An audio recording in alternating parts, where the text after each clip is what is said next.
The Gothquisition is a fabricated satirical episode made purely for entertainment purposes. Any names, likenesses, or stories used within this episode are being satirized. The guests on this episode are playing characters, and as such, the views stated during the episode do not reflect their personal views, my personal views, Cemetery Confessions, the Belfry Network, or any affiliates. Warning. The following program is rated E for elitist. If you're prone to rage-induced seizures, suffer from the inability to appreciate sarcasm, spend most of your free time on Tumblr, or think that The Beautiful People is a goth anthem, immediately turn this episode off and proceed to your nearest medical professional. For everyone who hasn't been diagnosed with a case of the butt hurts, prepare for the year's most epic Bitch Fest. Today, the internet stands trial for its crimes against Goth. All shall kneel and prepare for judgment before the mighty Gothquisition.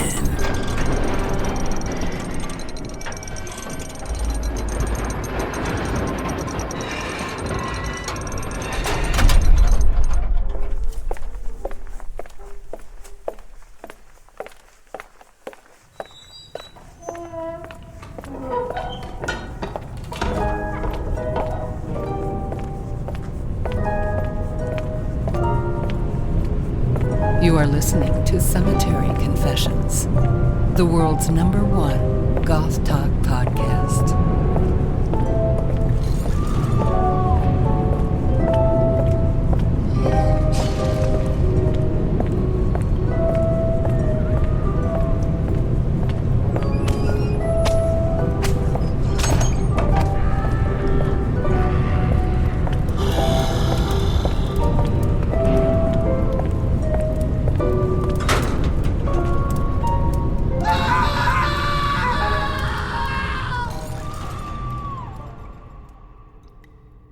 Here we go. Hello and welcome back to the Gothquisition. I should mention at the beginning of the episode, if you aren't a true goth, you're not going to enjoy this episode. So, in fact, actually, let's do a quick screening test for the audience to weed out the weekenders from the goths.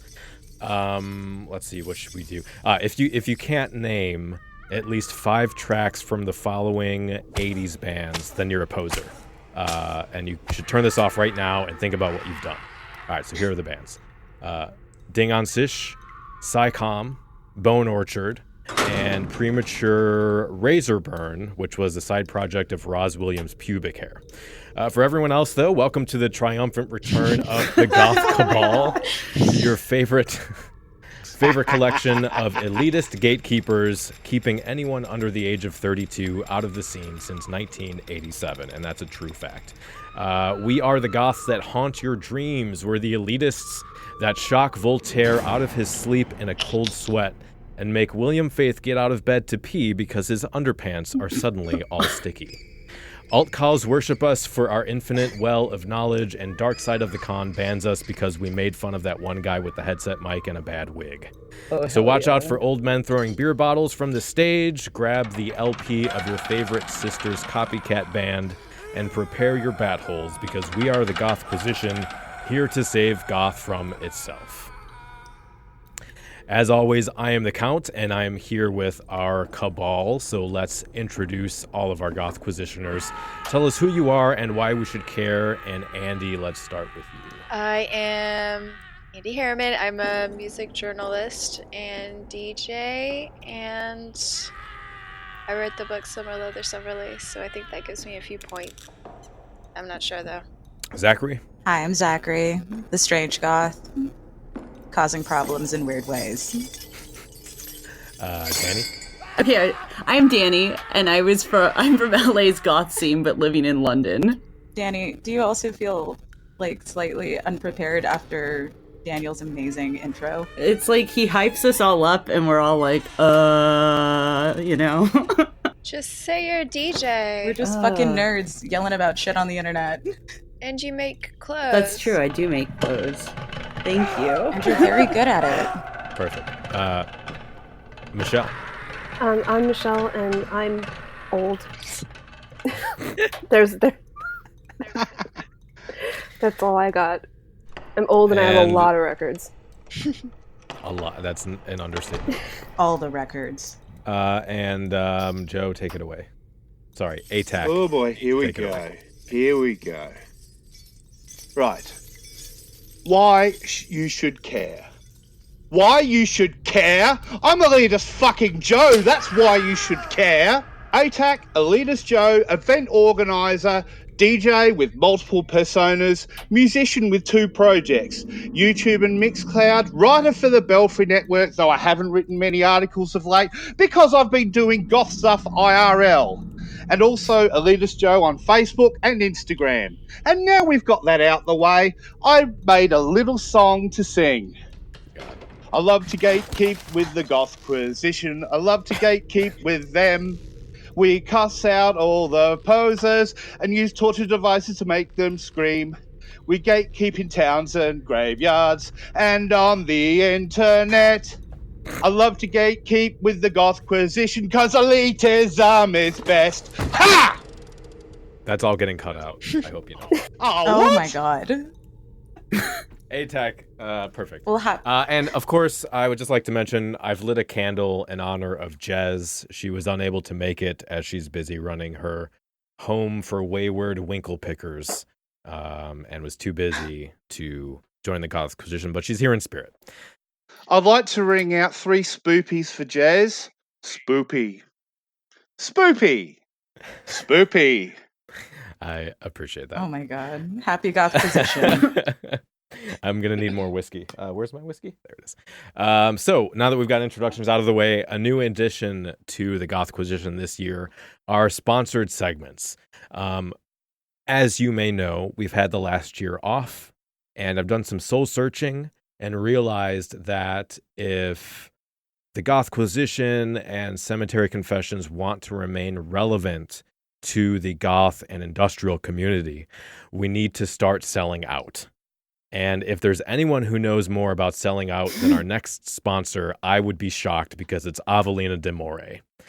From reducing goth to an episode of Cribs to defending anti-vaxxers, if you want to know literally everything wrong with goth today, look no further than Avelina.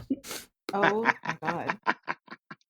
And I should point out real quick that this is satire, and Avelina did not actually give me money. We're just making sure it is.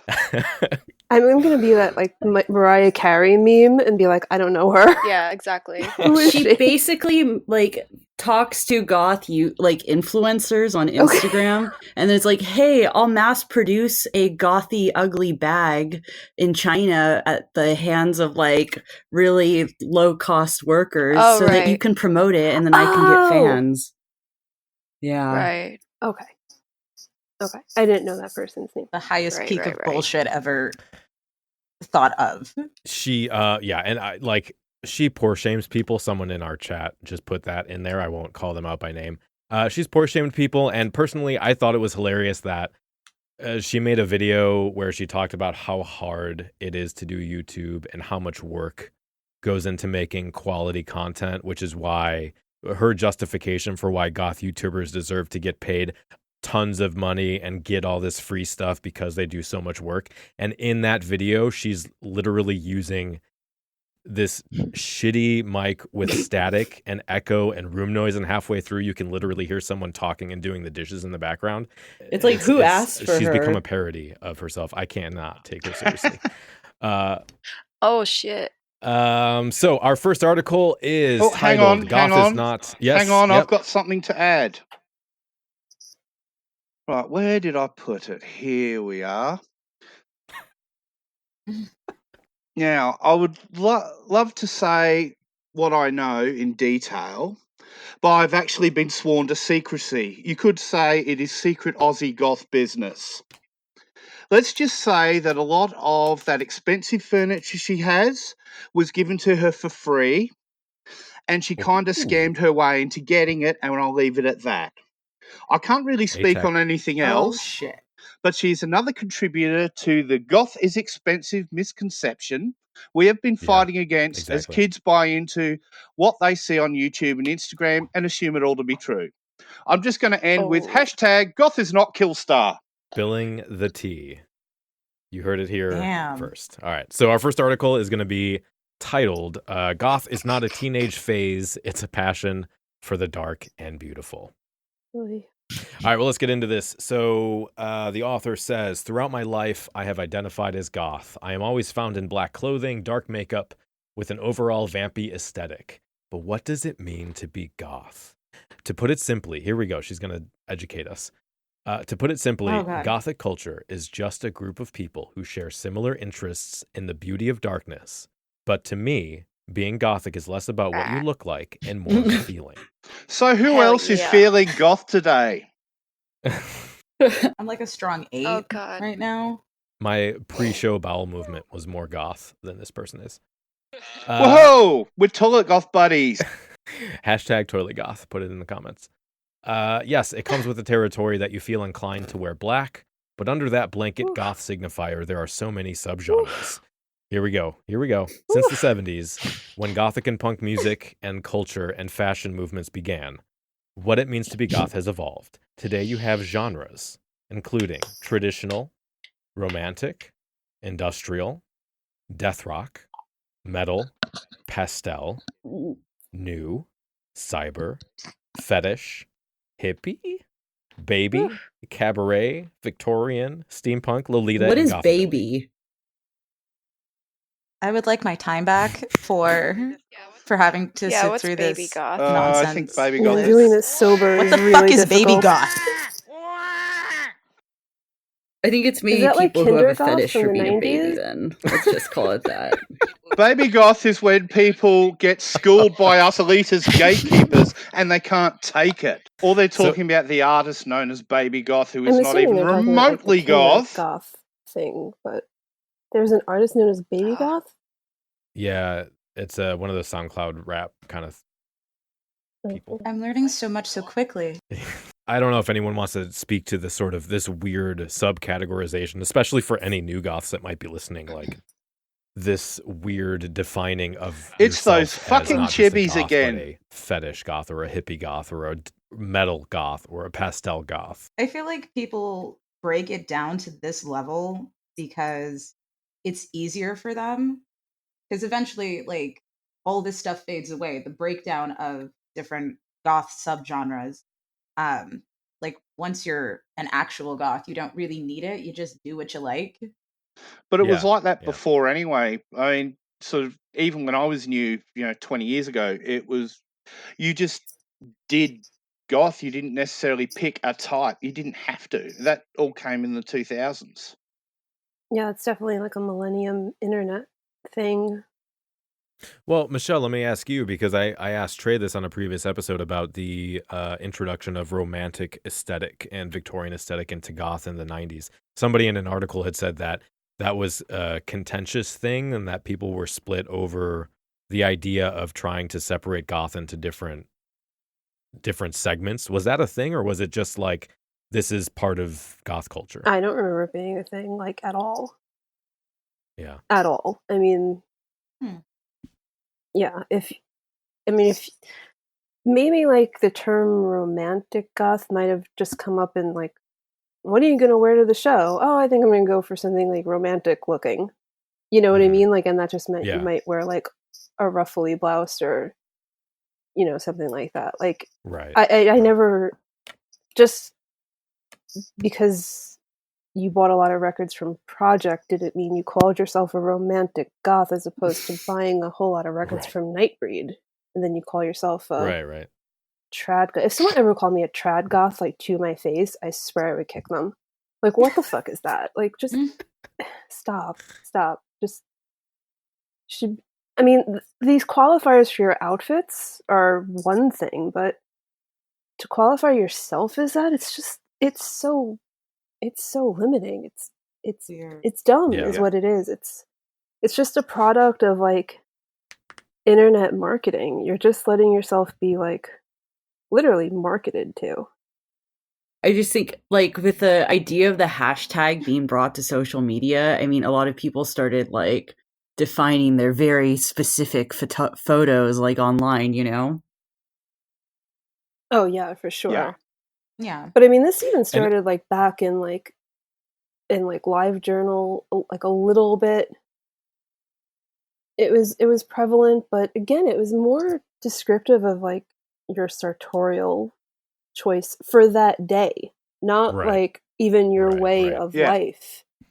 I mean, in the 90s, Yeah. when I like felt more comfortable, dressing in like fetishy clothes, I didn't think anything of it if I was wearing rubber one day and like crushed velvet the next day, and nobody else thought anything of it either. It was just what It's called having diverse you were doing. style. If you were going to think see Requiem in White, you probably had a long gown on. If you were going to see, I don't know, if you were going out, dancing and it was summer, you probably had not much on.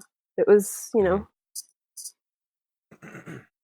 But yeah, I mean, Also, to describing be yourself fair, that way is just silly. that style's been around for years anyway. I mean, just look at Adamant and Dave Vanian. Sure. I can hear Jez screaming from the ether. That's why. I mean, you're going to go up to Dave Vanian and you're going to call him a romantic goth? Come on. Really? He'd probably laugh in your face. He probably would, and you would deserve it. And then you would shame us. You would shame us all. You would bring down the good name of goth to our leader. I don't think it's just goths that are should at least be pissed about this kind of thing, because, for example, anyone who's a steampunk or a Lolita or a metalhead, or what else did she put in here, into the fetish scene, or a baby, or a baby. Yeah, infants. They don't care. I haven't talked to many babies I'm recently, still mad about it. but yeah. I think they would be pretty pissed that someone would just assume that they were a subcategory of goth. And I don't know. So like I've been reading a lot about Lolita recently. Maybe I'll put a couple links in the show notes, but that's like Lolita is something that came around in the 90s as this sort of like uniquely Japanese subculture that was related to visual kei and kwai. And they did have some influence, some like interpolated sartorial influence from America, but those were heavily modified. Goth lolly specifically is a subset of the broader Lolita subculture, and if you actually talked and told them they were part of goth, they'd be pretty offended, because I've talked to people about this before.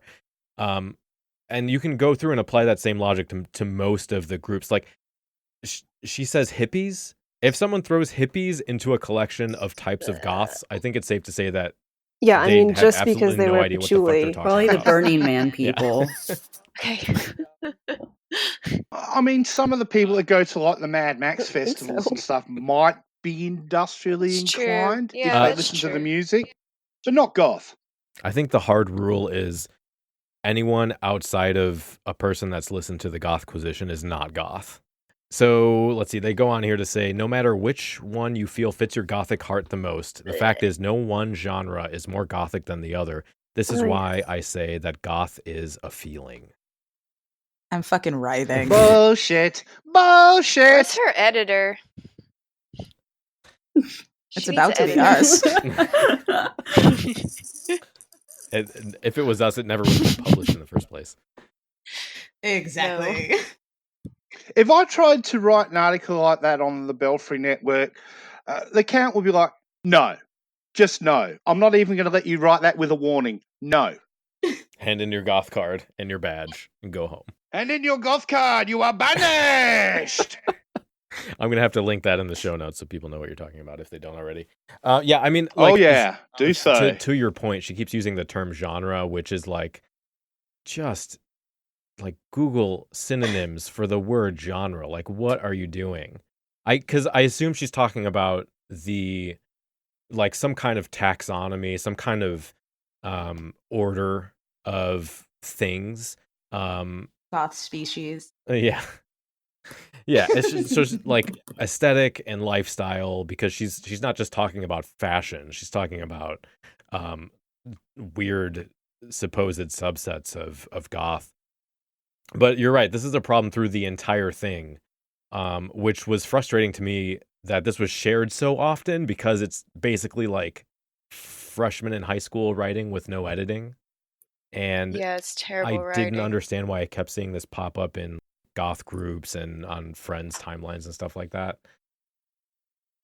Sure, let's all share the misinformation instead of laughing at it. Well, people love I- confirmation bias, so Yeah, that's true. Mhm. Except for anyone listening to this episode. You're very smart.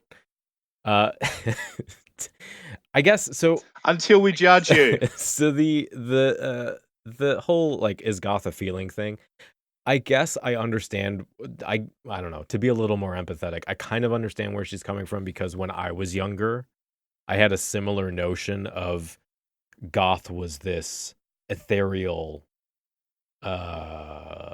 inextricable emotion, and this kind of mystery and wonder was really like exciting. And it's hard to distinguish between my personal experience and a broader experience across time and space, which is literally happening in this episode right now. We have people in different times But and spaces. that's feeling excited and aroused. That's not feeling goth. Right. If anything, goth is causing that feeling. It is not the feeling. Right. Yes, exactly. One day when I was out shopping with my family, I saw a young gothic woman for the first time. She was hand in hand with her boyfriend. She was wearing a Trip brand skirt, combat boots, fishnet, pigtails, highlighted with red streaks, and a choker, and a typo. Sorry. You know I have issues with that band. You know, Andy knows in detail I have issues with that band. I mean, it's not like Automatic he puke. wrote a super racist song or anything, but whatever. My memory of her is so precise because that moment was like an epiphany of self-discovery. It finally understood who I was. What? Okay. She What? looked over at God finally understood who she was and embraced me with open arms. Not far off. And I could see the darkness within my soul. Goth is here. Oh, is that not what and she Goth says? Get fucked. Is that not what happens? Yeah, basically. She says because there are no genders in goth. Goth is now your gender. Yeah, it is. What's in my pants? Darkness. I do think it's weird that I feel like she's doing two different things, where she's trying to expand goth to be this broad, open feeling, but then she's also constantly talking about goth as a series of subcategories that can be defined and put into these discrete boxes. It's like you can't do both of those things. Those are completely contradictory ideas. It's Schrodinger's goth. Yeah, and I mean, like, I Yeah, think kinda. everybody, maybe not everybody, but I think a lot of people have that memory, like that indelible memory of that first, like, goth person you see. And I mean, in my case, it was a real goth, so that's maybe why I remember it so well after all these years. We didn't have mole goths like that far back, so that's probably why. But I mean, we do all have, a lot of us have that memory, and I still vividly remember it. And I have one too, of this person I saw, and I was like, oh my gosh, I want to be like something like that. Cadaver Kelly in the chat says, yes, one of those feelings. Sad, happy, mad, calm, jealous, goth.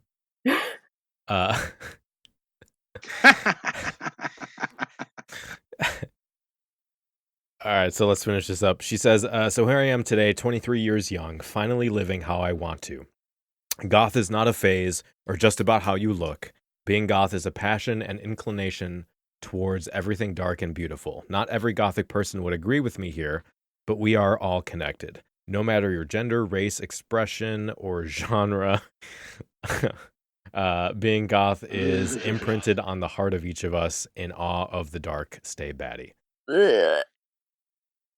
I'd really appreciate if in the future, when people are trying to talk about the goth genres, if we could use species instead and just go full tilt. Like, why not?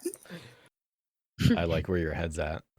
If I'm the only person here that gets upset about the use of goth and gothic interchangeably. Yes, me.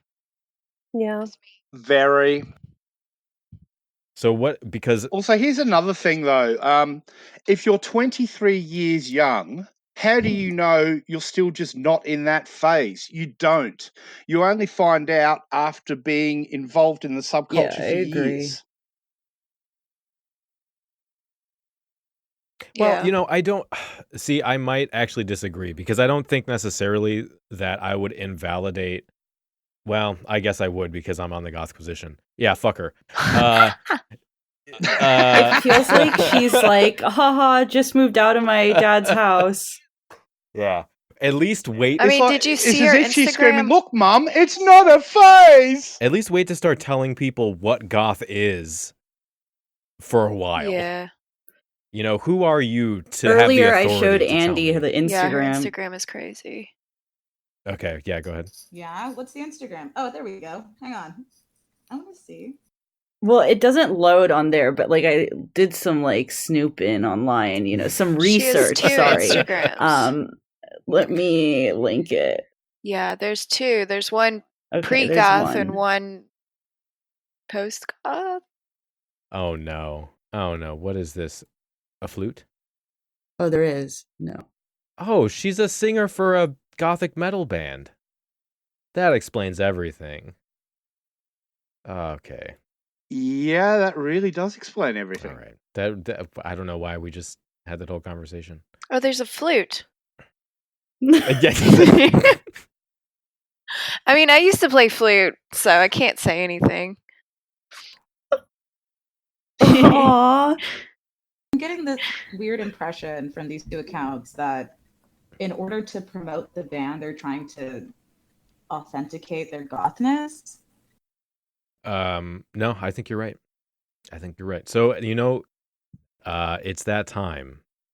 And that time is the time to pick which torture implement we're going to issue to the author of this article. Before we pick the torture Sure. implement, can I add one little thing? Yeah. When I first read the article, it had the link to the Goth Crocs in the bottom of it. Really?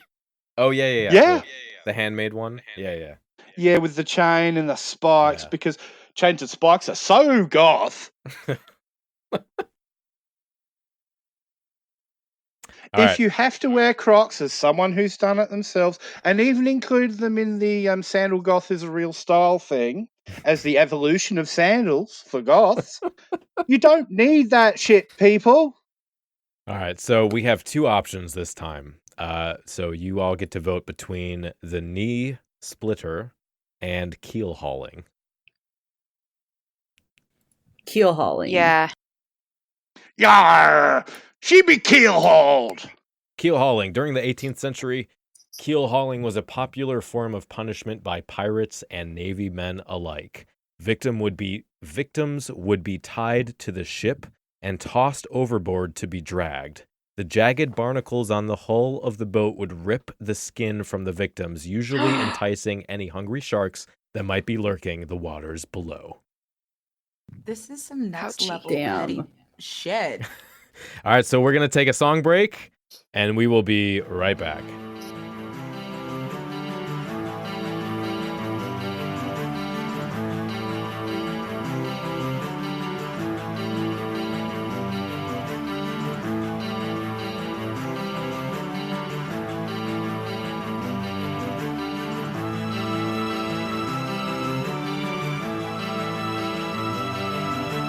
Sometimes I act like a visual angel who wants to feel like once more. Sometimes I predict my death with danger. Just my vision, never no stranger. No information, no precision. No direction, no duration. Got to find my way down. Got to lift my feet off the ground.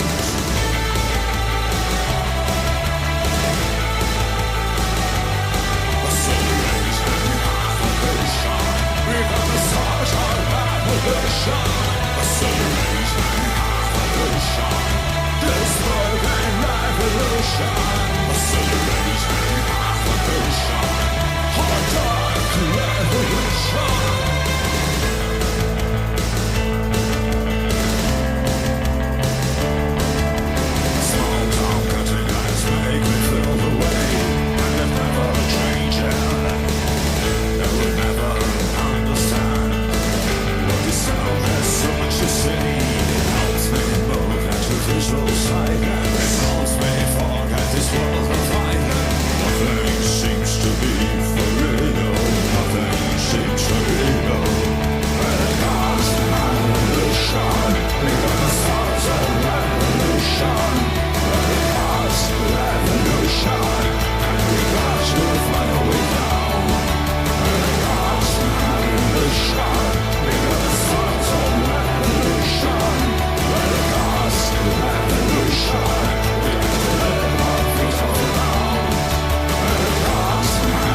Plus, the metal pirate metal band Ailstorm wrote a song called Killhauled.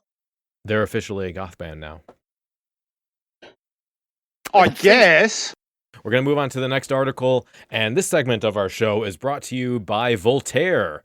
Practically a human slug, the greasy pirate effectively killed puns, one of the primary communication devices for goths, forcing the goth to adapt new, more sarcastic and self-referential humor for fear of being associated with a man that answers the question, what would a tacky dollar store Halloween section look like if it became sentient? Oh.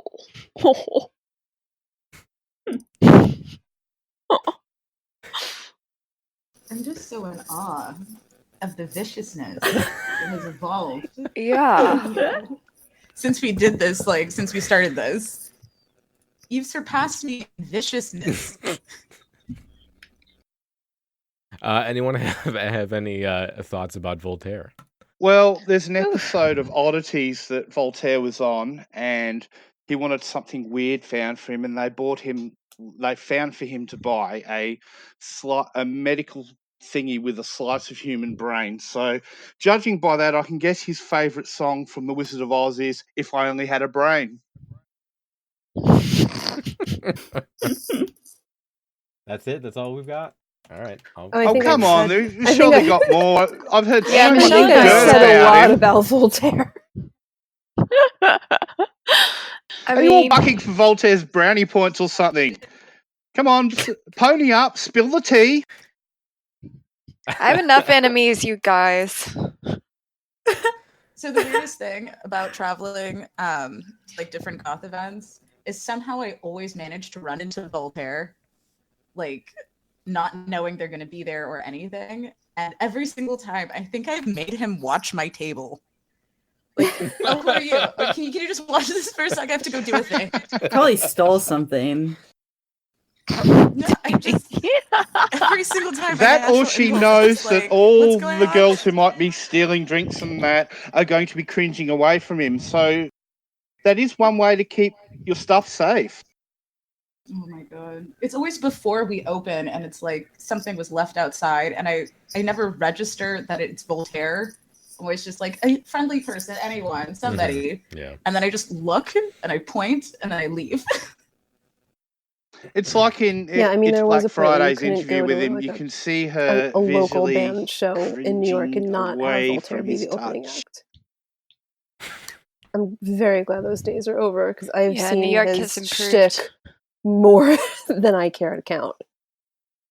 That said, it's the point where you're just saying the punchline of his jokes right back at him. It's the scene is not that big. Get new material. We've all When We've all seen Voltaire came and played here, most of the crowd were nerds. Yeah, that's now definitely like his fan base is like the cosplay. Well, they type. probably always were. Yeah, it is the same people. Yeah, I mean yeah. Why does The he same still 30 have the people same going to his shitty shows. logo? Dani, you create a new one for him. Yeah, I will. Also, Thanks. anyone, Thanks, your I fee mean, is has anyone actually read his $10,000. book, the What is Goth book? I've Oh, read both God. of them. Yeah. Anyone that can write a book that can be so accurate and so tongue in cheek, and then end it with "Goth is whatever you want it to be." Fuck you. Yeah. I have some friends in that book, and it's funny. Yeah, me too. It's probably the same people.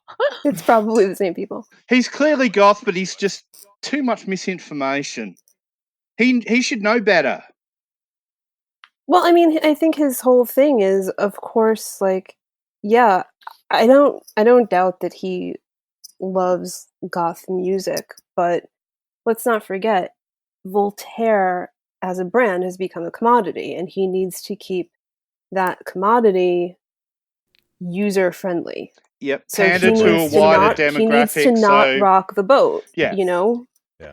If he Pander to went the around pseudo-spoopy. acting like us, nobody would want to buy his books and his merch and watch his YouTube videos. But when you're, Yeah. kumbaya, everything is great, God is what you make of it, and it's all this feeling deep down in your, heart. Then It's in my asshole for me.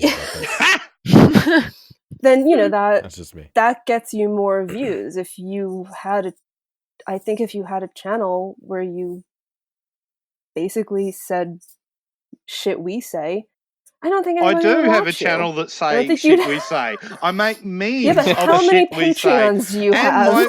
Well, I'm currently at about 1.4, 1.5 thousand and growing. But I don't care about that other audience. I'm catering to us. Right. But I'm But also if not you're selling if you're out. making right, yeah, I mean he's making the strategic decision to, be To as sell out. broadly Sure. All right, let's move on to the next article, and this is 5 things wrong with goth subculture right now.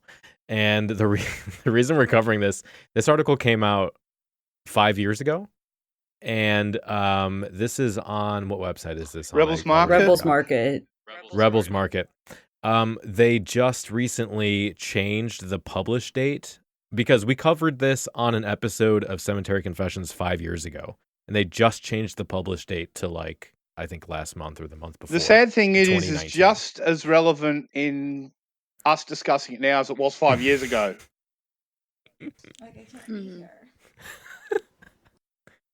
I think Zakkarii's slowly dying. So let's take a look at this here. So the intro to this article says the Gothic sense of style has an obvious attraction. Just think of the dark, romantic beauty of everything from Victorian Gothic fashion to Tim Burton movies. But for all its nocturnal charm. Yep. Tim Burton. There's that romantic Tim word Burton. again. But for all its nocturnal charm, the goth subculture has a very real dark side that hasn't been addressed in decades.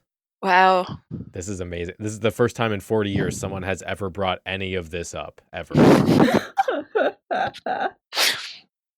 I mean, I know we're full of ourselves, but Jesus Christ. So this person's gonna educate us. So number 1, exclusionism. To certain vocal goths. This is not the right place to talk about exclusionism. To certain vocal goths, there is an unwritten law that they know intimately, of course, that dictates what is and is not goth. Post a picture of our Facebook page. Here's a link. Unwritten? Because we're shills. It's and there's very written. What? Yeah. Overly written, if you ask me. Overly there's written, roughly overly analyzed. There's roughly a 1 in 3 chance that someone or some people will hashtag Gothquisition will decide it is not fitting to their standard of goth. These noble upkeepers of law are really missing the point. There is no single standard of goth, as the many iterations of fashion have proved. A simple black dress can be goth if paired with the right edgy jewelry. Gross. Oh, If- God. if- Fuck off. Gee, you Please can't stop half with the tell word they're trying to edgy. sell something. Fuck if off. the For person fuck's believes it. Fuck sake. off. The beauty of alternative clothing Hashtag and buy culture our shit. Well, yeah. should not lie in a strict code of dress, but in the individual's freedom to express themselves however they choose. Blech. So There's so many questions. You know, can I just admit What something? about the photo that they sorry, post? and let Andy go ahead. I wrote some articles for Rebels Market maybe like 3 years ago, and I didn't know what it was. I just saw the listing and I wrote a few, but I know that the editor was not goth at all. So I think that's who wrote I'm this. I'm pretty sure that it was just somebody who looked stuff up on the internet and then wrote it. And they just really wanted basic level shit. Like, I thought I'd get to write about cool stuff, but really they just wanted the most dumbed down things to sell their clothes. They just wanted Yeah. links. That's it. Yeah, That's all exactly. it is. So, are they taking a massive hit from like the 1 in 3 or some people who are pulling a Gothquisition on their Facebook page, and so they have to write about a simple black dress being paired with edgy jewelry because they sell those things? So it's this long, convoluted marketing scheme of just like, no, guys, it's okay. The stuff we sell in our marketplace is like completely They don't goth. care. Ignore those people. They're wrong. It's not like the photo that's like under that paragraph is like corpse bride tights and a bicycle bracelet. It's not even like one of the big wheel, little wheel Victorian bikes. No. A penny farthing. And the infinity bracelet. Yeah. The So, spook I mean, what do you level guys- is high here. What do you all make of this? Because I've talked about this at length, but this is the second time this has come up, right? The idea that goth is a feeling that you can kind of define for yourself. What's the value of having some definition of like goth as a music-based subculture that has aesthetic elements and that kind of thing? Why does that matter to you? Why can't you just let these people live their lives and tell you you're wrong? Well, like I I said, wrote an the article editor about knows nothing defending about goth. it. That's why. What was that, Andy?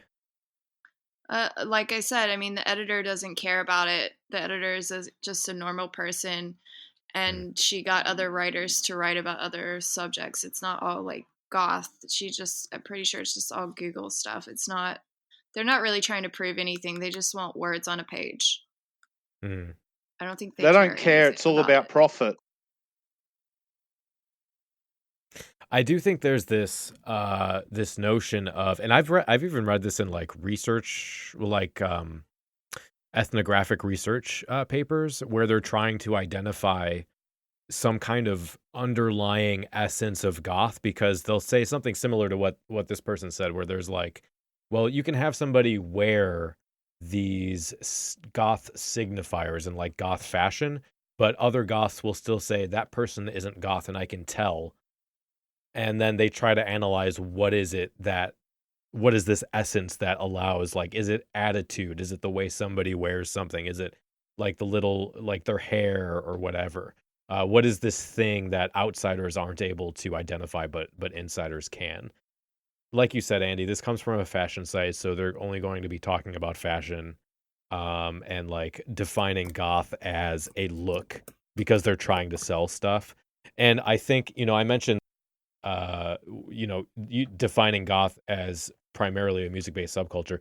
I do, and I do think it is more than that, just because, for example, there's this dude at my work that I can talk to. He just went to the Clan of Zymox show here in Chicago a couple weeks ago. Not goth at all in any way, but we talk for hours about like Red Lori, Yellow Lori, and Christian Death, and like the Zymox show when he went to that. but he has no interest in being goth or the goth community or anything. He just has great taste in music. So I think it is, it's can be interesting to hear people try and identify what an essence is, but it's not just one specific thing. It starts with music, and there's other stuff related to that, kind of in that stratosphere, There is more to it than just the music, but the music's like the hub to the wheel. Without it, it isn't goth, because the style and aesthetics are shared with so many other subcultures now. The only real signifier is the music. But even then, just because you're a fan of the music doesn't mean you have to take the label. I mean, you've got people traditionally that didn't like the goth labels, so they didn't bother with it. But someone would look at them and say, yeah, they're goth because they tick all the boxes. I guess in a way, goth is the sum of its parts, where music is a major component. All right, no lifestyle. To most, being goth lies mainly in the way they dress. Michelle, are you still here? Yeah, I'm still here. Okay.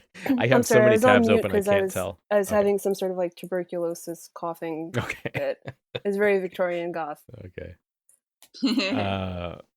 So let's see. To most, being goth lies mainly in the way that they dress, and that's fine. Show me the information. Show me the data on that. It's not fine. It's not fine. It's not fine. But for those who want a deeper, more personal experience of being goth, there are hundreds of ways to dive in. Hold a seance in a cemetery under the full moon. No. Read and write poetry. Does it really say that? Yes, it does. Really. Yes. Yeah, it does. Decorate your entire home or cultivate a garden of night blooming and dark colored flowers. If you haven't already, look into the manners of Victorian era gentlemen and ladies. Gothdom has its own Lady of the Manners, who literally wrote the book on courtesy. Yuck. The meanies mentioned in one above could We've learn a covered lesson her or two. before. Yeah, we did in a previous She hates episode. me, so Really? yeah, she hates me. Wow. Tell us. Well, just because she just says anyone can be goth if they want to be, and I had an issue with that several years ago. So she. Well, just had an anyone issue can be with goth me if they since. want to be. The bar is pretty low. In fact, I would say it's at an all-time low nowadays. If like they the let music. ATAC in, they'll let anybody in. Yeah. Damn right. Very I don't well. know. Sorry, please continue. I was talking over people and being rude. I guess the only thing I have to say about that is just fuck off telling me to be polite. Like, fuck you. Don't tell me to be polite. It's nice to be You're a polite, but meanie. it's optional. Yeah, it's not my duty. It's not my duty to be polite to people. But and like the problem with all those activities, again, going back to this idea of goth as a feeling, is like all of those things that she listed, or they listed, or he listed, whoever it is, can be done and are done, performed by non-goths. Like, Yep. it's poetry. because those things are placed within the context of a goth identity and a goth, life world, however you want to phrase that, is what makes that part of the community. But just doing those things or wearing a black dress with edgy jewelry doesn't make you goth. I tip my hat to a vampire bat. I'm creepy and I'm kooky. Yes, you are. All right, so I'm gonna skip. Let's see. Let's skip a little bit here. Let's skip to number 4. Unhappiness. If you think about it, no other group on Earth intentionally projects unhappiness like goths. Hello, No, really. emo. I mean, I'm unhappy now reading this thing, but Yeah. No religion or advertising campaign ever depends on seeming unhappy to drive people's interest. Advertising campaign. Get the fuck out of here. That's your problem. Goth is your advertising campaign. That's the problem with this whole article. The strangest part is that most goths are happy. So why is goth only synonymous God. with images of death, decay, and my loss? This It is just isn't. heartbreaking. Ugh.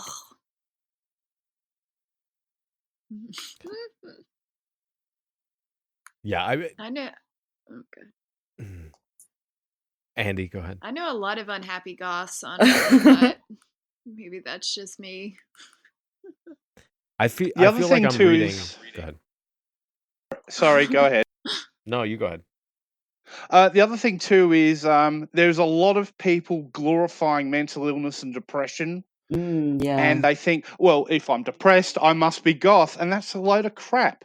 And glorifying mental illness is terrible. Yeah, if you actually really have a mental illness, the last thing you want to do is wish it upon other people or think that it makes you cool. Yeah.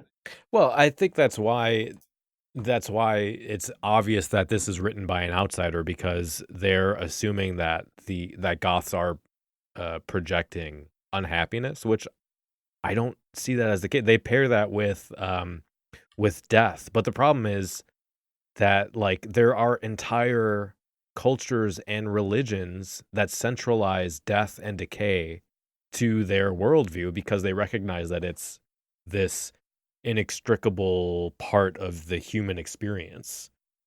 But why does death have to be sad? Exactly. It doesn't. One of my the people that I follow online, it's the @Hexen cult account. He like shows a lot of like Eastern countries like celebration of death, and that's like really interesting. Like the care that even goes into that. Yeah. Yeah, I mean the whole like death positive movement that's happening, not that it's like a new thing, but it's becoming more prevalent online. You see it more like people like Caitlin Doherty like writing these amazing books about the death positive movement. I mean, it's not a new thing, and it's definitely not something that's just associated with goths. Right. I mean, maybe we're more open to it, but yeah, I feel like I'm reading what is that website? What is it, like Jesus? I'll see if I can put a link in the show notes, but it's like Jesus is Savior something. It's like a parody Christian website about how goths are evil Satanists. I feel like I'm reading that, except that's at least satire. I don't know. All right, so the second part of this, they say, although dark and somber are essential parts of the goth aesthetic, goths can do a tremendous amount to change this oversimplified image of goths by, for example, being kind and accessible to others and creating funny goth memes or upbeat videos. See, this is amazing. Service to the community. Amazing. That was all one sentence, and they used goth 4 times. I think they used "and" 20 times. It's so dumb. It's so bad. Like, what? Maybe this is not the right comparison, but like, would you tell gay culture to be less gay because it scares the heteros? Oh, people do. Uncomfortable. People do tell them that. Fuck like, off. Calm down your flamboyance, and then you'll get civil rights. Stop being so goth. You're bumming me out, man. Feeling goth all the time. All right, so number 5 is nothing new. There's a huge variety of goth styles, from classic Victorian to 80s inspired punk goth to Lolita. There's Lolita again, and cyber goth. But look closely. Gotta tick all those boxes. Yeah, and you'll see the fashion has hardly evolved since the 90s. With the creative urge innate to the goth community, you would think that there would be a universe of dark romantic fashion niches by now. Why haven't we seen anything new in goth? Huh? Because it's all shared with other subcultures too. You want new goth fashion? Buy a band tee for a new goth band, or like a bracelet or something. Or as I went when I saw Sisters of Mercy, a dog tag pendant, because none of their t-shirts were big enough. There's always new stuff being. I mean, they're neglecting that. At the time, around 5 years ago, that whole witchy thing that's been going on with all the overuse of esoteric symbols and stuff was already happening. So, and they say nothing new is happening. It's like, yeah, nothing new is happening with your fashion line, but it is happening, and it's getting varied levels of acceptance. Well, what do you guys think about this idea that there are no new fashion styles in goth, and that's a problem? I don't think it's If there were no fashion styles, we'd still be wearing crushed velvet capes like we were in the 90s. Hey, I think we should I bring know those some back. people was to that be honest. directed at me? Damn right we should. I think it's because like most people get inspiration from like the past that they say this, but it's like people are still reinventing that look, you know, the classic like 80s inspired. Yeah. There are just some things that just don't die because they suit and they work. Yeah, I mean, things become a cliche or a stereotype for a reason. I mean, if something is iconic, why are you going to fuck with it? Yeah, so Totally. true. I mean, look at all the different makeup tutorials out there and the different makeup styles that have evolved as well. It's not just in the clothing, and also the different hairstyles that come and go. And the Well, fact that people can now dye their hair weird colours, because as I think it without was getting Jez shit said thrown at you on last the time, street. you know, we got beat up so you could have pink hair. Right, so the cashier at Target can have pink hair. But at the same time, a quote lot of Jez. these things that were alternative aren't alternative anymore because it's become more socially acceptable. I guess my take. Well, first of all, is like kind of what you already said. Is there really anything new when it comes to fashion in the first place? You know, No. that's a whole other question. But like that aside, you know, is just because something is new in and of itself, is that a virtue? Is that valuable? Does creating something new for the sake of being new make it better, or the Or inverse taking of that? something and adding a new name to it. I'm looking at or- you, Health Goth. Witch house.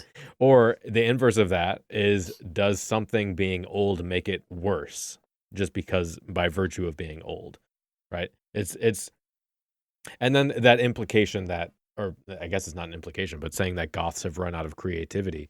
I think that's just, again, proving that you're an outsider, because our music scene is exploding right now. Plenty of people are sharing their creativity at events and online. This podcast is an example of that. I just last week, a couple weeks ago, was contacted by someone, DJ Azzy, I guess I don't need to make them anonymous, DJ Azzy from Obscura Undead, because they're compiling a zine that's going to be printed out and handed out about the experience of goths in 2019. That's creative. That's current. That's new. So like, I think if you think that goth is stuck in the 80s, maybe it's you who are the problem and not goth, because your head is stuck so far up your self-righteous asshole that you can't see what's going on around you. I think that's what's going on here. Funny thing, when I was at Saw Sisters of Mercy in Adelaide, after the show, of course, going around doing a bit of promo and talking to people, and a young lady asked me, because I was wearing my patch jacket, where I bought it from. And I'm like, where did I buy it from? I just had to tell her I bought the jacket like in the year 2000, cut the sleeves off it, and just added stuff to it over the years. She may have been referring to the Kittens of Mercy back patch I had, but I told her where to find that. But she was actually referring to the jacket as a whole. People sort of expect to go out and buy this stuff, but the DIY ethic is still alive and well, even though I can't sew for shit. It's just because fast fashion is so prevalent within like subculture, I think now. Oh yeah. You know, like Doll's Thing is, Kill though, has she like was there with her dad, and he knew it all. Yeah. Well, that's the thing, is like, the people watching the live stream can see this. This vest that I'm wearing took me almost 2 months to make. People don't want to do that. They just want to buy it. And then but that's the thing, is your subcultural capital, your credibility comes from the work that it took to put in over a period of time. You know, you can buy pre-faded Susie and the Banshees t-shirts. It's like, mine is faded because I've worn it for the last 10 years. You're going to go fucking buy it like that, get fucked. You can't buy experience. And I think in a way that's kind of how things have changed, because knowledge used to be valued, but it's not as valued now because anyone can just go online and look shit up. But experience doing things, you can't buy that. Yeah. All right, so the conclusion to this article states, Goth culture has survived for 35 years. Okay, so maybe I should point out again. They they updated the date that this article was published 5 years forward just to get more click-throughs and didn't even bother updating the conclusion to this. So go fuck yourself. Goth culture has survived for 35 years alongside mainstream culture despite opposing it in many superficial ways. So as to move from the fringe to a thriving and creative counterculture movement, Gothdom has so much more left to do. Rather than mirror the withdrawn imagery it loves, goth culture needs to deepen its roots while expanding stylistically and becoming more accessible to the public. We should just avoid judging people so quickly on their appearance. Jesus. You just spent the entire article judging people on their appearance. Fuck off. What? Yep. All right. So where's my list of torture implements? Where did this go? I need this right now. Is this a bad time? For what? I just came in at the angriest sound I've ever heard you Zakkarrii. make. So hey, hiya. Whoa! So we've got two. We've got two options. We have, for this author, Ling Chi or Scaphism. I think we're going to need both of those explained. I've never heard of them. yeah. Well, that's the Ling choose Chi. your own adventure. Ling Chi sounds exotic. Let's Yeah. go with that. I mean, they're both very good. All right, Ling Chi. Otherwise known as Death by a Thousand Cuts, Ling Chi rose to popularity during the 14th century Ming Dynasty. It was reserved for the most severe of crimes. I think this article qualifies for that. This qualifies, yeah. And was characterized as the slow and methodical slicing of the body over a long period of time. All right, so we're going to take another song break, and then we will be doing our quiz, closing out the show. Children of the night and day, from the cold regions of Norway to the dark realm of our topic, I summon thee. You're drinking at a party and a girl catches your eye. You're feeling confident, but usually you're shy. Could this be your moment? Is this girl the one? You start your approach and then you're goth blonde, goth blonde.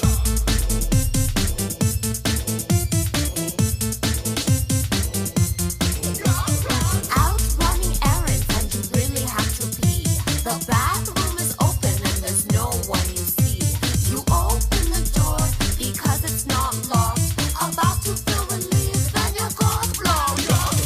Lipstick, leather, silence, eating at McDonald's, vampires, anarchy, gym class, dark running dream child. Returning your TV, you don't like the one you bought. You've been driving for an hour, circling the parking lot. You're just about to leave, then you see an open spot. You pull your car in and then you're goth blonde, goth The blonde. housing market crashed and your stock has no worth. Your life is a disaster and you want to leave this earth. You're on the 9th floor about to let your body drop. You look down on the ground and you're goth blonde. Bronzes, outcast, industrial, really shiny pants, noble art, Lovecraft, booze, dark winter wonderland. Such a pity.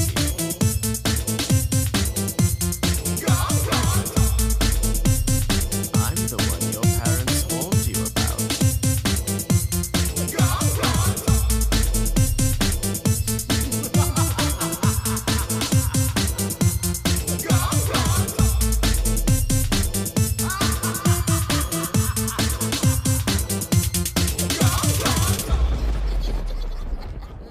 So this next segment is brought to you by someone with the jawline of an incel that's cosplaying the Joker after just receiving a facial from Pennywise, also known as Jake Monroe. If you, dear listener, are also tired of having to think or engage with reality in any meaningful way, or are too lazy and self-important to get a job, well, you too can beg for money from tweens on the internet by making clickbait videos and hashtagging goth, or just hating on goth, and then following it up by making videos about how you are a goth daddy and just trying to get that sweet, sweet ad revenue. And deleting the video where you said you hated goth, but the internet remembers. Did he delete it? Yes. Oh, and I didn't a know bunch that. of us made sure it was re-uploaded Wow. so we could make sure it gets shared around. What a fucking tool. In fact, the anon people that have been donating the Jake memes that I've been publishing on Elitist Joe, yes, it isn't me doing it. It is actually a couple of people doing it, have been beautiful. Anyone else have thoughts on the human dumpster I've got more fire to that add is later, Jake Monroe? but I'll do that after everyone else has had a go, because they might say what I was going to say. Scrolling through their Instagram, the Jake person, right? Yeah. Okay, Mhm. so it seems their entire goth look is based off of the Joker from Yeah, the Jared Leto version, where it's just like... If the Joker and Marilyn Manson had a baby. I wouldn't even insult Marilyn Manson like this. Don't. Like... Oh, dang. There's one where it's... Why they does have he teal paint hair. his... There's one where he has teal Yeah. hair and like these sad Spirit Halloween long finger gloves, and I'm just like, why would you do this to yourself? Why does he paint his neck black? I hate it. I've seen a lot of people. It's all do for the that. snacks, baby. It's all for the snacks. I Nom feel nom like, nom nom nom nom. Cyclone 9 and Combi Christ popularized that thing. But They a lot did. of Oh, people that's do it something to now. model Right. yourself after. Fucking Yeah. Combi Christ. But talking problem industrial bands is for another time. I can go on forever. Yes.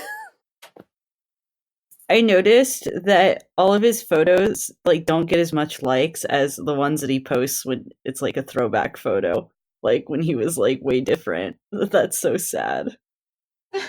What's really fun though I mean- is his supporters saying, but he doesn't say he's goth, and then you look at his latest video, and it's like goth reacts to, goth does this, goth does that. It's like, Yeah. sure he doesn't.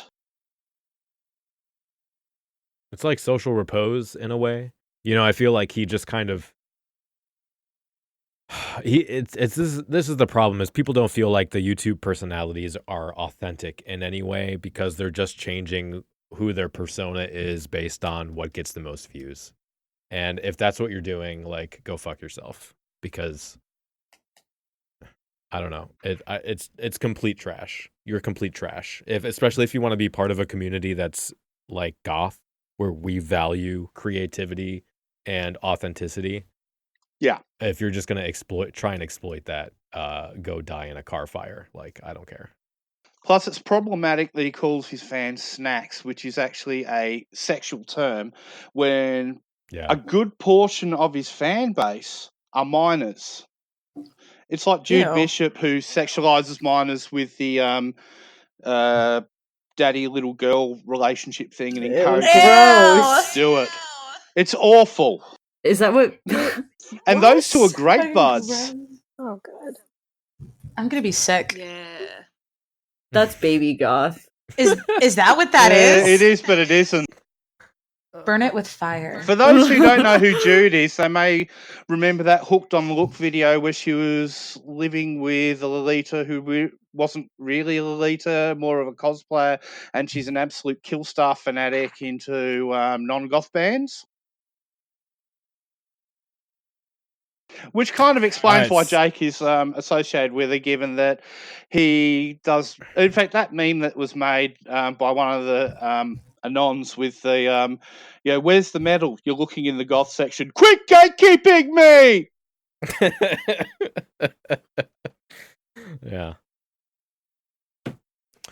All right, so we're going to be moving into the quiz, and as with last year, the winner of this quiz will either receive a copy of the new book, titled Phantoms, The Rise of Death Rock from the LA Punk Scene by Mikey Bean, or something equivalent if you have already purchased that. So this quiz, and if you're listening, please let me know, keep track of your score, and let me know what you got, because I'm very interested to see how difficult this quiz actually was.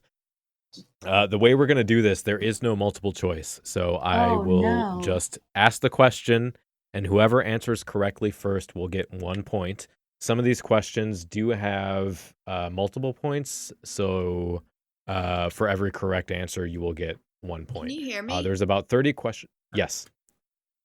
There's about 30 questions. And if nobody knows the answer to any of these, that's fine. At least we'll get to educate the kiddies out in the Ethernet. So I'd just like to add quickly that since I won the prize last time for extolling the virtues of Marilyn Manson as an icon, and I still feel shitty for having done that, I'm declaring myself ineligible to win the prize, which I usually suck at these quizzes. But if some miracle happens, the earth erupts and starts spewing I don't know, black ichor and skeletons and goth stuff everywhere, and somehow I rise above the ashes, the person who comes second will win. It won't be me. So, yeah, and just for the listener, this quiz is... So I basically did my ultimate goth quiz on episode 2 of the Gothquisition, and this is going to be focused on 80s goth music. So... let's kick it off with what I thought would be one of these throw you a bone questions. So whoever answers first gets the point. And the question is, what was Bauhaus originally called? Bauhaus 1919. There we go. 1 point on the board for Andi. Bauhaus 1919, which was after the German Weimar era school of design. All right. Question number 2. I'm not going to number these. Next question. What was the name of the first band formed by Robert Smith? The Easy Cure? No. But, well... The Glove? No. Any other guesses? The answer is the Obelisks. True story. How old was Robert Smith when he formed that band?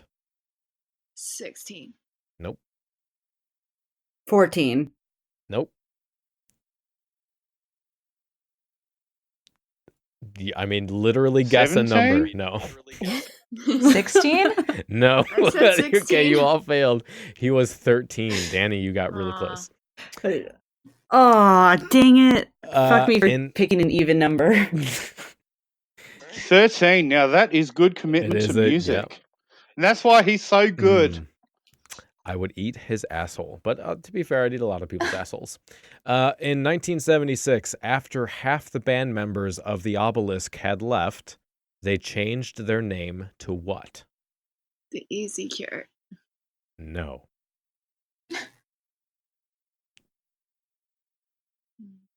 The answer is Malice. Next question. In January 1977, the now named Malice changed their band name to what?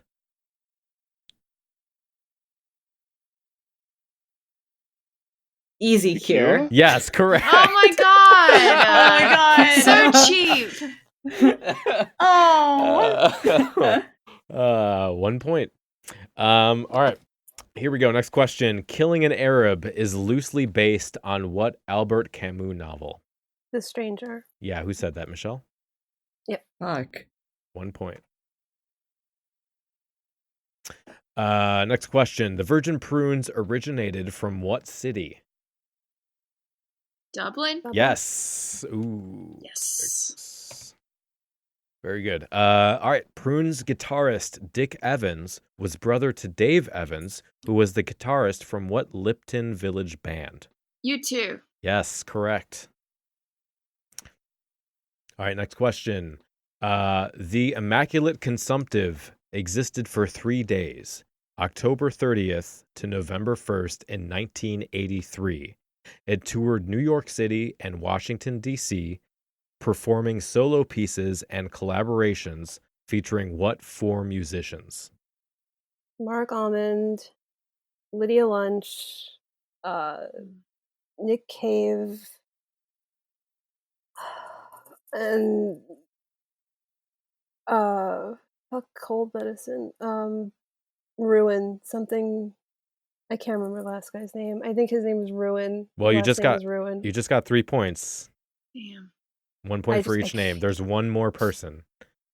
Am I right about the last You name? were correct. No. Okay. Wait. What was it? Sorry, what'd you say? Ruin. Yes, that's correct. Ruin? Clint I Ruin, can't remember the aka guy's name. J.G. Thurwell. Ugh. Correct. Very Okay. good. Wow. Damn it. Very impressive. All right, next question. Before being called Joy Division, this band was known by what name? Warsaw. Warsaw. I got it. Yep, I heard Andi got that one. Yeah. That was Andi, right? Yes. Okay, I'm cool. really I'm competitive. drunk, so I'm trying to make sure. Cool. All right, next question. Closer, the second studio album of Joy Division was released on what label? Factory? Yes, correct. I like how proud you sound. I really want this book. Next question. What was the name of Nick Cave's first band? The Birthday Party. The Boys Next Door. Correct. The Boys Next Ah! Door. The Boys Next Door. Very good. What was the name of the Boys Next Door's first album or the label it was released on? Door? No. Yep, that's correct. Door. Damn, Michelle. Anyone know the label? The label was Mushroom. I was about to say Mushroom. It's the only Australian label I could think of. And I thought, no, that's too obvious. Yeah, that's how I was like with the Factory, with the Joy Division. I'm like, wait. I was so confused. I'm like, wait, no, that can't be right. All right, next question. Ollie Wisdom of Specimen, which formed in Bristol 1980, led a punk band 3 years previous to Specimen in March 1977. What was the band called? The Unwanted. Correct. Did you search that, Dani? No, I did not search that. I just Dani- I love Specimen. You are in England, so it's appropriate, I guess. All right, next question. Besides well-known underground music acts, the Batcave hosted drag acts, mud wrestling, fire eaters, and cult movies. Who was the so-called art director for the Batcave? Ollie Wisdom? Nope. Steve Strange? Nope.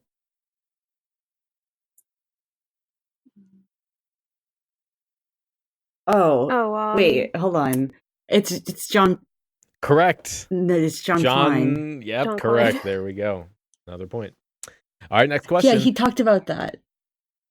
Okay, never What, to mind. you Sorry. personally? Or- No, I went to a goth talk in Brighton about the Batcave, and Rose McDowell was there, and Johnny Slut, and Oh, John really? Klein. Yeah. Wow. Nice.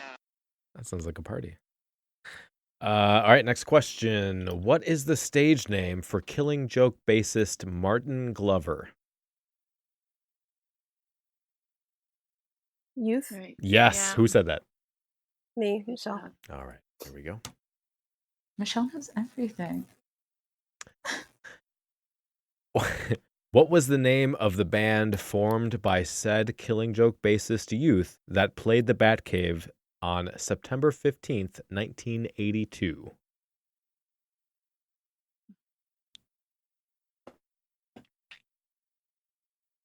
I feel like these questions are so rude. Anyone have a guess? No. No. No. The answer is Brilliant. Hmm. All right, next question. Get out of here. Yeah, what the hell? Leave. So fucking mad at you right now. First Mushroom for the label, and now fucking Brilliant. All right, next question. The Batcave also hosted Michael Fagan, who weeks before had broken into Buckingham Palace, made his way into the Queen's bedroom, and sat on the end of her bed with a bottle of wine waiting for her to wake up. What was the name of his band? Somebody is typing. I can hear you. How dare you? Yeah, no, but I didn't look that up. I just messaged Andi something. Okay. There's proof on that timestamp. Yeah, she is messaging. I can read that again if it makes any difference. The Batcave also hosted Michael Fagan, who weeks before had broken into Buckingham Palace, made his way into the Queen's bedroom, and sat on the end of her bed with a bottle of wine waiting for her to wake up. What was the name of the band? The answer is... Let me check in chat. Anybody in chat know? We got some guesses. Nothing in there. The answer is Red Lipstick, or Lipstick, because it's spelled with a Q-U-E on the end. All right, next question. The band name Sex Gang Children was originally taken from a song by Bow Wow Wow and used by this musician briefly before agreeing to let Andi use the name for their new band. Adamant. Boy George. Nope. Correct. Who said Boy Oh, George? scheisse! I did. Dani. Yes. All right. I feel like if anyone would know the answer, it's Dani. So close, sort of. And, of course, for everyone listening, Boy George used that name briefly before he gave it to Andi to call their band Sex Gang Children, and then his group, Boy George's group, became known as the Culture Club shortly after. Shit. Before starting Alien Sex Fiend, this is the next question. Before starting Alien Sex Fiend, Nick Wade was in a number of other bands. 1 point for each band named.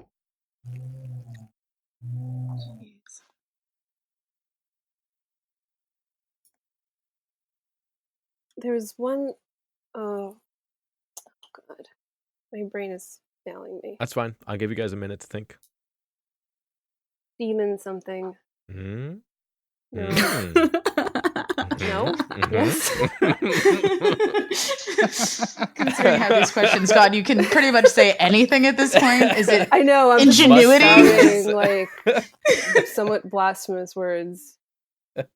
Bloody scabbard. Demon preacher. Correct. That's 1 awesome. point.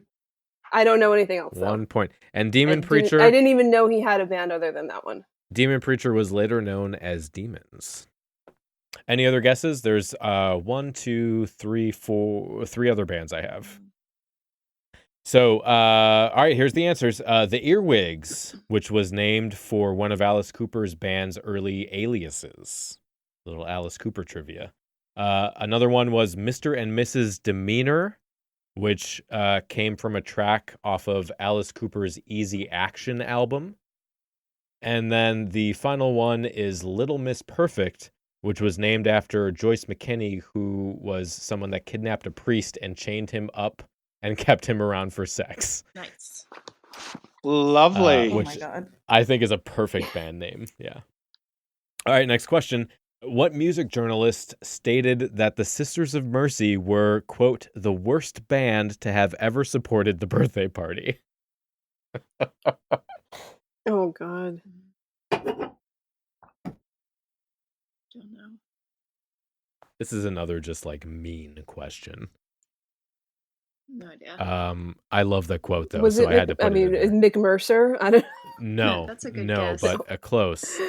The correct answer is Mick Harvey. All right, next question. Vision Thing was a political commentary on what political figure? Trump. No, not Trump. Ronald Bush. Reagan. Thatcher. No, it was H.W. Bush, right? Correct. Another point. George Bush Sr. Next question. I'm sorry. I said Trump because doesn't he owe us an album? Yeah. We've been like Yes. suffering for 3 fucking years under that orange Cheeto menace, and we're not even getting new music out of that asshole. See, thank Well, he's thank playing you, some new Michelle. stuff live, but he won't record it. Thank you for that, Michelle. Now here come the comments from everyone who says Cemetery Confessions is too political. Thanks. Great. Oh, Great. Every episode. get the fuck over it. Come on. Next question. The Sisters of Mercy's third single was cut with Psychedelic Furs guitarist John Aston in 82. A song that was previewed on their Maiden John Peel session. What was the song? Alice. Correct. Fuck. Good job. Very good. And I actually have the 7-inch for that too. So it's a reissue. All right, we're getting to the On white vinyl. last few questions here. In 1983, several established goth bands announced they were splitting up. 1 point for each band. Bauhaus. That's 1 point. Who said that? Michelle? Andy? Me. Andy. Oh no, Andy said that. The Cure. That's one. Yep. There's two more. Wait, what year is this? 83. Okay.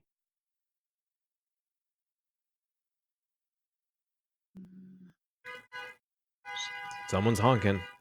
They're mad. Someone's horny. Two more. I mean, established goth bands announced they were splitting up in 83. Any guesses? Any guesses? Two bands. Throw some bands out there. Anybody? Sex Gang Children? Nope. Susie? What is Southern Death Cult. Who said Southern Death You Cult? should throw a band out Me. there. Andy, I was did. that you? Andy. Cool. Yes. Yep, that's one more. Yes. There's one more. Wait, what did Andy say? I didn't hear. Southern Death Cult. Oh. That's a good one. Death Cult. I mean, that was the band after Southern Death Cult. Yeah, but they may not have lasted long. Okay, fair enough. But no, that's not it.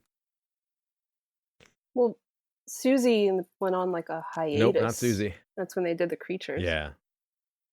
They didn't announce they were breaking up, though. No. Gun Club? Nope. All right, the final band was The Birthday Party. All right, next question. What year and month was the Sisters of Mercy's first visit to the U.S.?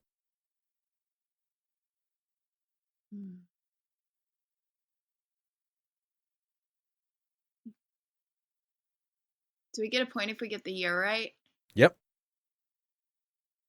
1986. Nope. 1985. Mm-mm.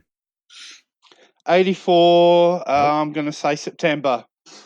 September is correct. You just got Whoa! 88. Wow. 88. Nope.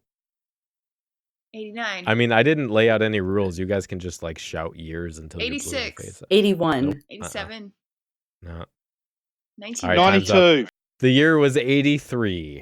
1983. That's so mean. So September was when they visited New York, and October is when they went to LA for the first time. And they went to LA and San Francisco in October 83. All right, next question. After leaving his Mormon upbringing, Hussey struck out with several bands before joining the Sisters. 1 point for each band. Nightmares Dead or and Alive? Wax. So, yeah, okay, you both got 1 point. Are there more? Yep, Dead or Alive? somebody Andy said Andy that. said Already. Already Michelle said said that. that. Yeah, Andy said that. No, I I think said I that. said Nightmares and Wax. Okay, yeah, I gave you I both said 1 Dead or point. Alive. Yes, correct. There are 1, 2, 3, 4, 5, 6, 7 other bands. Oh, Jesus Christ. Jesus. All right, Teardrop Explodes. Nope. I mean, other than the Sisters, I mean that's the thing, right? Is they aren't important, so who the fuck is going to remember them? well, I mean, Dead or Alive. Dead or Alive. I'm sure they're Why important we to named them, Wayne. Yeah, Yeah, maybe. I mean, I don't know. maybe. I mean, they're All right. very important right now for this quiz. Here, here come the I answers. feel Any like final, he's gatekeeping the gatekeepers here. That's the privileged position of myself, is that I get to not take part in this quiz. So here are the answers: Foxglove, the Dead Birds, the Walkie-Talkies. I'm gonna kill you, Daniel. I'm gonna kill you. I'm so mad really that you did terrible this. names. I'm gonna cry. Hamby and the Dance, David That's a cool Nakov, name. Searching for And Heaven, the scrunchies. and The Invisible Girls. All right, only a few Oh my questions God. left. Next question. More than a year after quitting Sisters of Mercy, Gary Marks started what band in 1985? Ghost Dance. Ghost Correct. Dance. And Yes. at first. Ghost Dance, which included Anne Marie Hurst from Skeletal Family. Skeletal Family. Yes. Next question. After leaving Sisters of Mercy, before becoming The Mission, due to the threat of a lawsuit from Eldritch, Hussey's new band was called what? The Sisterhood. Sisterhood. Correct. Damn Who it. said that? Michelle Michelle? said it first. Michelle. All right. Two more questions. Wait, do we believe that is really being reissued? Have you heard that? I think Yeah. so. They're like doing this like They are major reissuing it. remaster and reissue. Yeah. Really? That would be exciting. Yep, they are doing it, and yeah, I'm looking forward to it. Yeah, but they say like Anything to make Eldritch a is on buck, am I board, right? and I don't know. Eldritch is on board? Yeah, I feel like it's like Lucy with the football, though. You know, whenever I hear that like he's Yeah. going to do something Yeah. for us. Yeah. All right, final two questions. Where am I at? Yes, the Sisterhood. Okay. Formed in 1983 by Chrissy McGee, Mark Horse, Troy Tyro, Paul Henriksen, and Mick Finch, what band released their first EP, Stuffed to the Gills? Play Dead? Nope. Bone Archer. Correct. Was that Michelle? Yeah. Yes. Correct. Very impressive. Sorry, it's tuberculosis cough. What? I should probably check chat. Anybody? Nope. Formed in 1983 by Chrissy. Nope. I just read that. Where am I at? Here we go. What is the name of this West Yorkshire band that included former Sex Gang Children drummer Rob Stroud? Veda. Nope. Oh.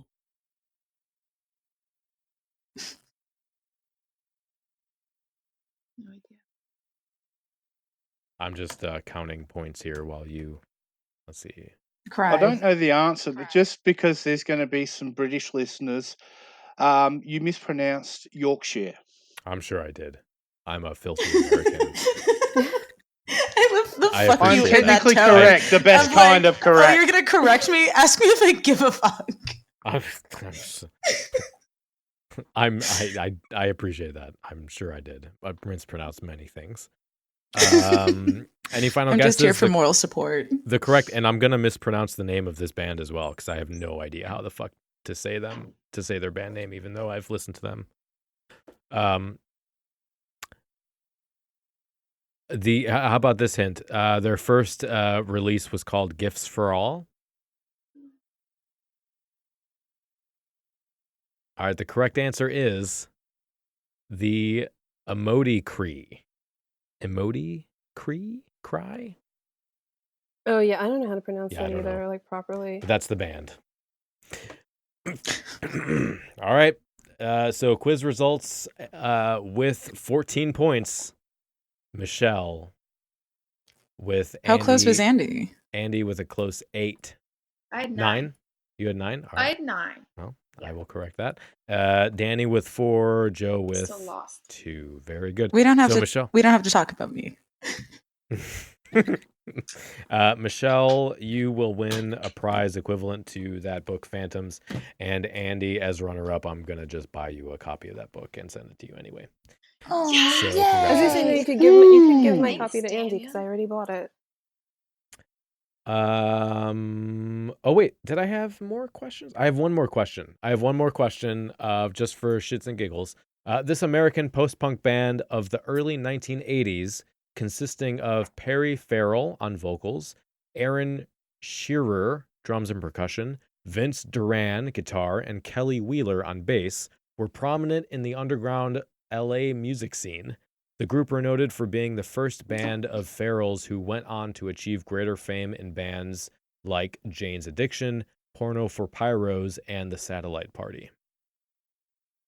Psycom? Correct. One more point. Sorry. It is Psycom.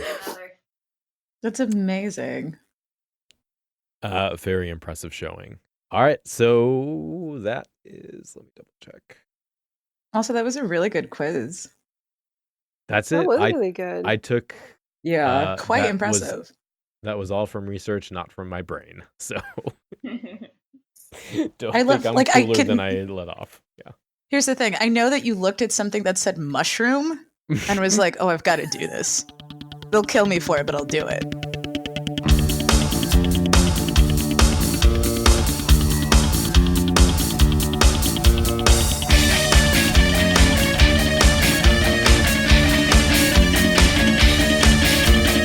Walking down the street all dressed in black, like an undertaker in your top hat. You had a good education and all of that, and this is how you pay us back. You look like a vampire ready for the slaughter. You are Charlotte Dracula's daughter. You don't do nothing to respect our wishes. You'll end up looking like the scary bitches.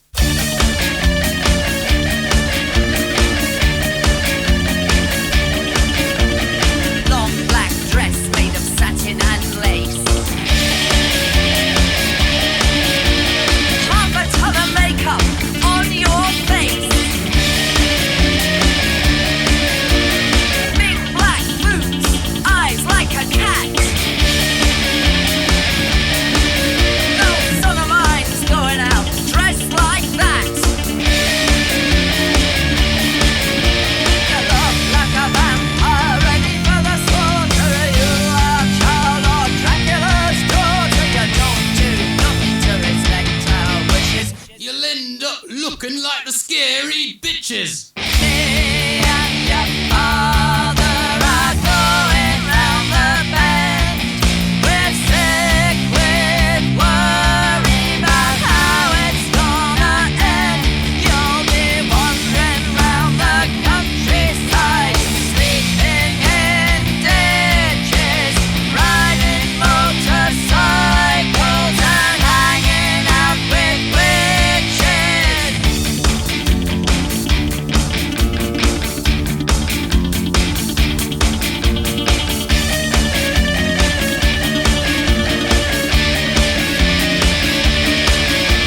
Your other modern dress is even more bizarre. Rocking about like a cyber tart.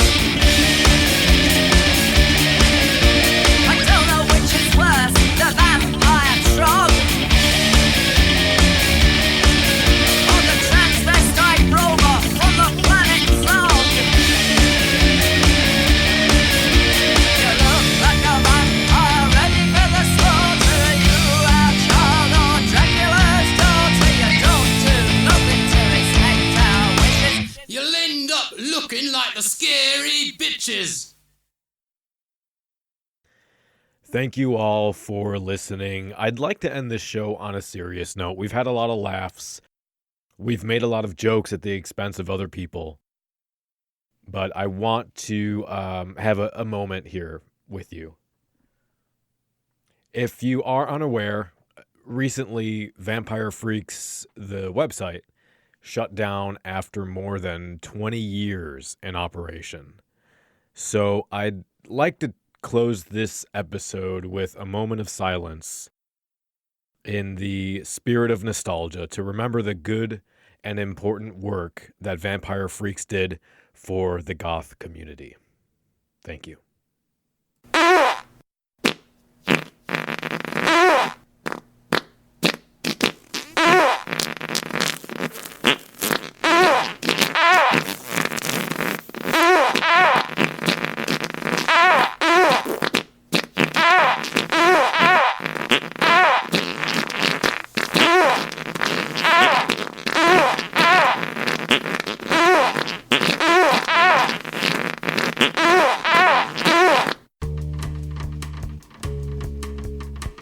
The preceding program is a member of the Belfry, a network of blogs, podcasts, and videos for the darkly inclined. Go to thebelfry.rip for more information.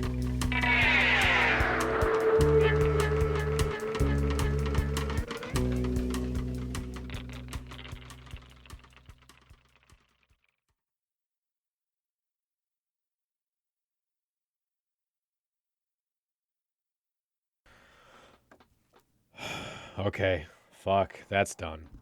I don't know. If this doesn't end up in a thread on alt cows, I don't know what I have to do. Like, what do I have to do for you people to pay attention to me? Do you want photos of my asshole? I don't know. Do I need to, like, ask people to pay me to fly to Germany and then suddenly divorce my wife that I've been with for 12 years because I met someone new that I fell in love with, and then never make that wedding video that I promised I would make that people paid me for, and then, I don't know, milk the drama in YouTube videos for a few years? Is that what I gotta do? Fuck!